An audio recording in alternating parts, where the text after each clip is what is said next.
sehingga 31 Januari 1942 semasa Perang Dunia Kedua.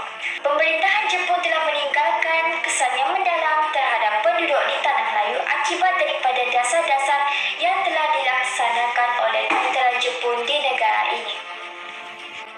Faktor-faktor Jepun berjaya menaklukki Tanah Melayu. Faktor yang pertama ialah Perang Dunia Kedua. Kejayaan Jepun menguasai seluruh Tanah Melayu dalam tempoh 70 hari sahaja didorong oleh pelbagai faktor. Perang Dunia Kedua yang meletus di Eropah menjadi pembangkit utama kepada kejayaan pihak Jepun tersebut. Pihak British bukan tidak menyedari kemungkinan bahawa pihak Jepun akan menyerang Tanah Melayu, tetapi lebih menumpukan perhatian kepada peperangan yang meletus di Eropah. Salah satu faktor juga ialah kelengkapan senjata pihak Jepun. Tentera Jepun telah memperkuatkan serangannya dengan mengadunkan kekuatan baik dari segi laut, udara maupun darat. Angkatan Udara Jepun telah mengambil kira jarak dan sasaran dari pengkalan-pengkalan baru mereka di Indochina dan juga seterusnya telah menggunakan kapal terbang pejuang yang dianggap lebih moden daripada pihak British. Pesawat pejuang ini juga memberikan perlindungan kepada pesawat pengembang untuk memusnahkan instalasi penting pihak British yang juga termasuk dalam pedalaman. Begitu juga dengan bantuan pelindungan rapat kepada pesawat-pesawat pengangkutan dan logistik. Mereka juga dibantu dengan tembakan meriam daripada kapal-kapal pemusnah Jepun yang berlabuh dekat pantai untuk melemahkan pertahanan utama British di sekitar landasan kapal terbang pangkalan Shepa. Secara keseluruhannya, kekuatan tentera Jepun diperkuatkan sepenuhnya dengan persenjataan, kelengkapan, bekalan peluru, makanan dan juga ubat-ubatan. Faktor yang seterusnya adalah persediaan dan perancangan Jepun. Persediaan dan perancangan Jepun yang teratur juga menjadi pemangkin kepada kejayaan ini. Penubuhan unit perisikan khas berjaya mendapatkan maklumat kekuatan tentera British di Tanah Melayu dan ini memudahkan pihak Jepun untuk merancang strategi. Selain perisik tempatan, pihak Jepun juga telah menghantar orang Jepun sendiri ke Asia Tenggara termasuk Tanah Melayu untuk menjalankan pengitipan. Mereka telah menyamar dengan menjalankan pelbagai jenis pekerjaan seperti membuka kedai tukang gambar, kedai ikan peliharaan dan kedai gula-gula. Mereka juga mengambil gambar bangunan, jalan raya, jambatan, mengkaji sungai-sungai dan jalan dalam hutan dan kawasan untuk mencari ikan sebagai jualan. Semua maklumat ini digunakan oleh tentera Jepun untuk mengkaji kedudukan pertahanan Tanah Melayu sebelum memulakan serangan. Maklumat-maklumat tentang kubu British, landasan kapal terbang dan lokasi kem tentera telah diperolehi terlebih dahulu. Hal ini akan memudahkan serangan Jepun ke Tanah Melayu. Faktor yang seterusnya adalah sikap pihak Barat. Selain itu, sikap pihak Barat yang memandang rendah terhadap kemampuan Jepun menjadi salah satu faktor kejayaan Jepun. Pihak British cukup yakin dengan kemampuan tentera laut dan udara mereka yang dianggap bahawa ianya boleh menandingi kekuatan tentera Jepun dengan mudah. British juga cukup yakin dengan adanya kedua-dua kapal perang mereka. Akibatnya, apabila pihak Jepun dengan mudah menenggelamkan kapal-kapal tersebut, ianya telah mengaitkan British yang terkenal sebagai kuasa laut pada Perang Dunia Pertama. Faktor yang terakhir ialah kelemahan tentera British. Kelemahan tentera British dan kekurangan kelengkapan senjata perang juga menjadi faktor kekalahan British di tangan Jepun. Pasukan tentera British yang dipertanggungjawabkan untuk mempertahankan Tanah Melayu dan Singapura kurang terlatih dan berpengalaman. Mereka juga bukan berasal dari kalangan satu bangsa atau terdiri daripada orang-orang tempatan. Hal ini menyebabkan mereka tidak mempunyai semangat ciptakan tanah air untuk berperang bersungguh-sungguh. Kekurangan kelengkapan senjata perang juga memudahkan Jepun untuk menewaskan British. Pihak British hanya bergantung kepada dua buah kapal perangnya iaitu kapal Prince of Wales dan Repulse untuk menjaga perairan Tanah Melayu. Apabila pihak Jepun berjaya menenggelamkan kedua-dua kapal tersebut, tentera Jepun menguasai menguasai sepenuhnya kawalan sekitar perairan Tanah Melayu. Keadaan di pangkalan laut juga tidak memuaskan. Pangkalan laut di Singapura hanya disiapkan pada tahun 1938 dan tidak digunakan sebenarnya kerana tidak ada kapal laut yang dihantar oleh kerajaan British.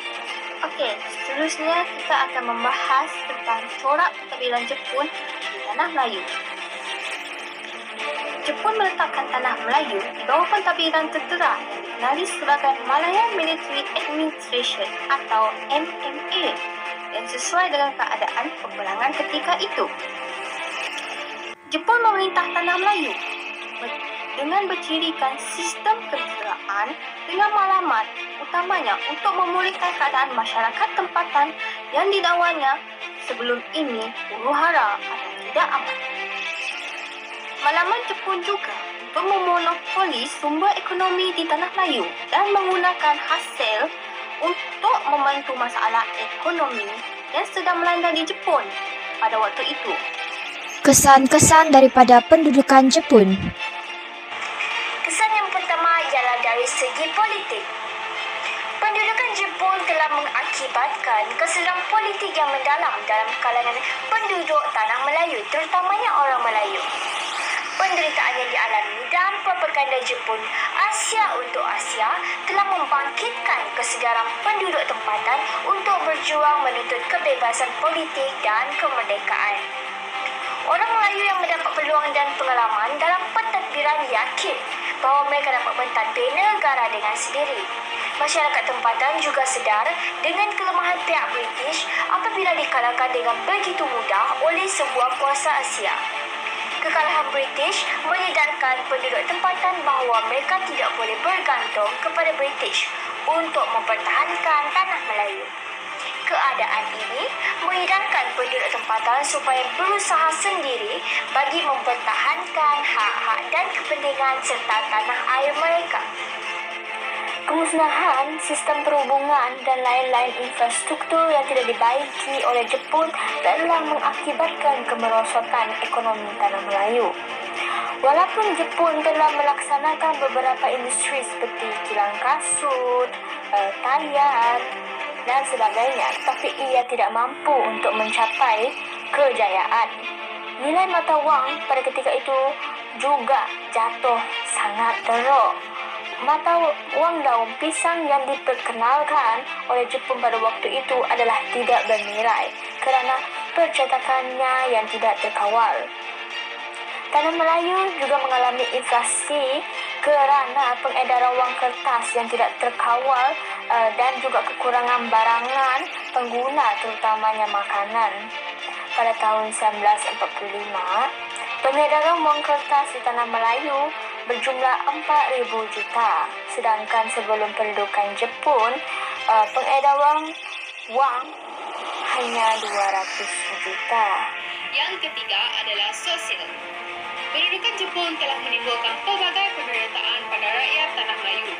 Kekejaman polis rasa Jepun, khususnya Kipetai, telah menambahkan lagi penderitaan rakyat Tanah Melayu, terutamanya mereka yang anti Jepun seperti orang Cina. Ramai orang Cina telah dibunuh dan dizalimi oleh Jepun biarkan mereka lari ke dalam hutan. Mereka tinggal di dalam hutan dan menanam tanaman makanan untuk keperluan sendiri. Pendudukan Jepun telah mengakibatkan wujudnya pengusahaan kaum di antara orang Melayu dengan orang Cina. Hal ini akibat daripada dasar Jepun yang berbeza kepada kaum-kaum tersebut. Layanan baik Jepun kepada orang Melayu telah menimbulkan kemarahan orang Cina. Malah, Jepun telah mengambil orang Melayu untuk dijadikan polis dan tentera, di mana mereka digunakan oleh Jepun untuk menentang MPAJA yang terdiri daripada orang Cina. Tindakan orang Melayu menjadi pengintip Jepun telah menambah lagi kemarahan orang Cina. Pendudukan Jepun juga telah menimbulkan semangat rajin dan berdikari di kalangan orang Melayu seperti menghasilkan barang daripada daun nanas dan gula dari nira kelapa.